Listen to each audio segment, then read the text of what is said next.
Hi guys, today we'll talk about how to fix or how to solve not working on TikTok. To know how to fix or how to solve not working on TikTok app, you should just go to settings. Here you can click on apps, default apps, app settings.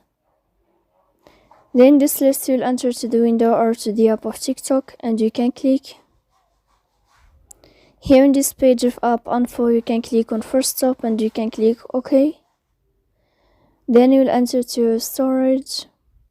After that you can click clear cache, but pay attention, don't click clear data because that can delete your information or your account on TikTok. Then you can go to Play Store, you can search about TikTok and you can update your app.